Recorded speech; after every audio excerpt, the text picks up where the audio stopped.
Assalamualaikum warahmatullahi wabarakatuh. Perkenalkan, saya Karisa Triangelina dengan NIM 2022112017. Di sini saya ingin membacakan puisi. Mata luka sengkon karta, karya Pri Sandi. Serupa mas kumambang, pupu mengantarkan wejangan hidup.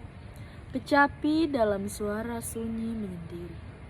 Pupu dan kecapi membalut nyeri, menyatu dalam suara genting.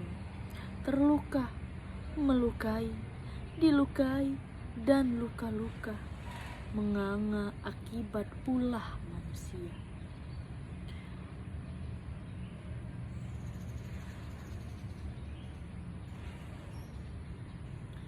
Terengah-engah dalam tabung dan selang aku, seorang petani Bojong Sari menghidupi mimpi dari padi yang ditanam sendiri.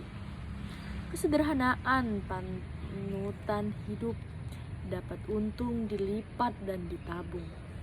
1974. Tanah air yang kucinta berumur 29 tahun. Waktu yang muda bagi berdirinya sebuah negara. Lambang Garuda dasarnya Pancasila. Undang-Undang 45 merajut banyak peristiwa. Peralihan kepemimpinan yang mendesak, Bung Karno diganti Bung Harto dengan dalih keamanan negara. Pembantaian 6 jenderal 1 perwira. 6 jam dalam 1 malam, mati di lubang tak berguna.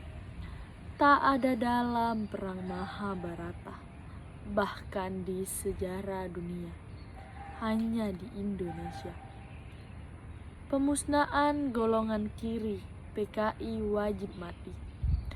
Pemimpin otoriter, repelita, rencana pembangunan 5 tahun bisa jadi rencana pembantaian 5 tahun. Di tahun-tahun berikutnya, kudapati penembakan misteri. Tak ada salah, apalagi benar. Tak ada hukum negara. Pembantaian di mana-mana. Diburu sampai got. Dor di mulut, dor di kepala, diikat tali, dikafani karung. Penguasa punya tahta yang tidak ada, bisa diada-ada. Akulah sengkong yang sakit, berusaha mengenang setiap luka di dada, di punggung, di batuk yang terlapis tuberkulosis. Malam Jumat 21 November 1974. Setiap malam Jumat, Yasin dilantunkan dengan khidmat. Bintang-bintang bersikir di kedipannya. Suara-suara binatang melengkingkan pujian-pujian untuk Tuhan. Istriku masih mengenakan mukena, mengambilkan air minum dari dapur. Di kejauhan terlihat warga desa gaduh. Adili di si keluarga rampok itu. Iya, usir dari kampung ini, bakar saja rumahnya. Betul. Di lubang bilik ada banyak obor dan petromak menyala. Teriak tegas suara sengkon. Suara sudah dikepung abri. Saudara sudah dikepung abri. Kalau mau selamat, menyerahlah. Saudara tidak bisa kabur. Istriku kaget. Kok kamu, Kang? Kebingungan. Demi Allah, saya tidak berbuat jahat. Masih dalam suara yang sama. Kalau suara tidak mau keluar dalam hitungan 3, kami akan mengeluarkan tembakan peringatan. 1, 2, secepatnya yang kubisa. Di pintu, ratusan warga mulai melontarkan sumpah serapah anjing, babi, bagong, tai, sampah. Segalanya ada di mulut warga. Kata-kata tak mewakili peri kemanusiaan. Warga desa bengis seperti serigala, tak ada rasa kasihan. Dari batu sampai bambu, dari golok sampai balok, diacung-acungkan ke arahku. serentak berkata, Allahu Akbar. Batu, bambu dan balok berterbangan ke arahku. Saudara-saudara sekalian, tolong hentikan, biar pengadilan yang menentukan hukuman. Ya, gantung saja. Dasar orang yang tak tahu diri, sampah masyarakat. Anjing, dulur, aing, gara-gara sia, anjing dukda. Aku dikerumuni pukulan warga. ABRI dan polisi ikut-ikutan menendang. Dar, saudara. Suara tembakan di langit terdengar sayu. Aku terkapar di tanah. Seorang ABRI mengusirku. Darah dan becek tanah bercampur di tubuh. Aku dilemparkan ke atas bak mobil. Kondisi di antara sadar dan tidak sadar selang kejadian. Sesosok tubuh dilemparkan lagi ke atas bak mobil. Ku perhatikan wajah yang penuh luka itu. Karta. Kami ditangkap atas tuduhan perampokan juga pembunuhan. Sejak pertemuan mahasiswa, matahari terbit pagi ini, mencium bau kencing orok di kaki langit. Lihat kali coklat menjalar ke lautan dan mendengar dengung lebih di dalam hutan. Lalu kini ia dua penggalah tingginya, dan ia menjadi saksi kita berkumpul di sini memeriksa keadaan. Kita bertanya, kenapa maksud baik tidak selalu berguna? Kenapa maksud baik dan maksud baik tidak bisa berlaga? Orang berkata, kami ada maksud baik. Dan kita bertanya, maksud baik untuk siapa?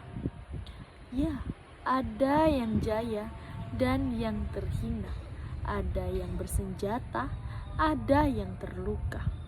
Ada yang duduk, ada yang diduduki. Ada yang berlimpah, ada yang terkuras. Dan kita di sini bertanya, maksud baik saudara untuk siapa? Saudara berdiri di pihak mana? Kenapa maksud baik dilakukan, tetapi makin banyak petani kehilangan tanahnya? Tanah-tanah di gunung telah dimiliki orang-orang kota. Perkebunan yang luas hanya menguntungkan segolongan kecil saja. Alat-alat kemajuan yang diimpor tidak cocok untuk petani yang sempit tanahnya. Tentu kita bertanya, lantas maksud baik saudara untuk siapa? Sekarang matahari semakin tinggi, lalu akan bertahta juga di puncak kepala. Dan di dalam udara yang panas kita juga bertanya, kita ini dididik untuk memihak yang mana? Ilmu-ilmu yang diajarkan di sana akan menjadi alat pembebasan ataukah alat penindasan? Sebentar lagi matahari akan tenggelam. Malam akan tiba. Cicak-cicak berbunyi di tembok dan rembulan berlayar. Tetapi pertanyaan kita tidak ada akan mereda. Akan hidup di dalam mimpi. Akan tumbuh di kebun belakang. Dan esok hari matahari akan terbit kembali. Sementara hari baru menjelma. Pertanyaan-pertanyaan ini menjadi hutan atau masuk ke sungai, menjadi ombak di samudra. Di bawah matahari ini kita bertanya, ada yang menangis, ada yang menderah, ada yang habis, ada yang mengikis. Dan dimaksud baik kita berpihak di pihak yang mana? Cahaya yang tak pernah padam di batas senja yang merona jingga, di tepi sunyi yang meniti rasa. Ku hirup napas di dunia yang fana, namun jiwaku tetap mencari makna. Bintang di langit berbisik lembut, menyulam harapan di malam kelam. Cahaya kecil takkan surut, meski badai menghantam malam. Waktu melukis jejak di tanah, langkah rapuh pun tetap maju. Bukan tentang cepat, bukan tentang mudah, namun tentang hati yang tak pernah layu. Hidup adalah aliran sungai yang merdu, membawa rindu, harapan, dan pilu. Tapi ku tahu, di ujung jalan itu ada cahaya yang tak pernah padam menunggu. Itulah sekian video puisi dari saya. Bye-bye. Saya akhiri dengan wassalamualaikum warahmatullahi wabarakatuh.